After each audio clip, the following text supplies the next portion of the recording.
Ce n'est un secret pour personne. La santé financière du Burkina demeure fragile, une situation qui s'explique en partie par la mauvaise gestion des finances publiques entre 2012 et 2014.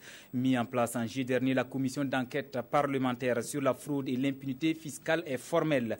Plusieurs pertes de recettes de l'État sont dues à la fraude et des milliards de nos francs restent à découvrir.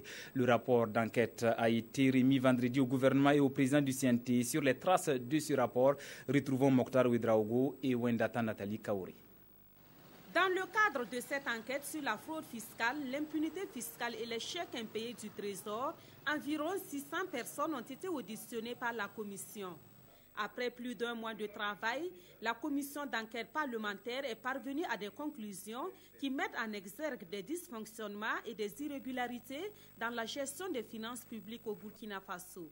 On a pu faire entrer dans les caisses de l'État près de 4 milliards. Au 31 décembre 2014, on était autour de 32 milliards de chèques impayés. Alors nous avons investigué, nous avons auditionné certains qui prenaient des gros montants. Et là aussi, nous avons pu engranger autour de 500 à 1 milliard de francs CFA. Le rapport de cette enquête est ici officiellement remis au président du Conseil national de la transition. À son tour, Chérif Sy a remis une copie de ce rapport aux représentants du gouvernement.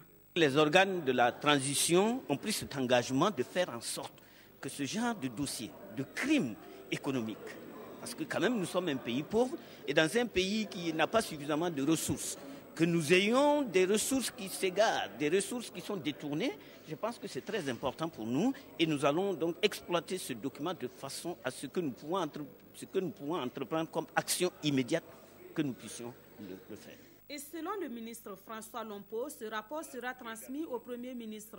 Par la suite, le gouvernement déterminera les actions à mener à l'encontre des auteurs de malversations financières qui ont été décelées grâce à cette enquête du Conseil national de la transition.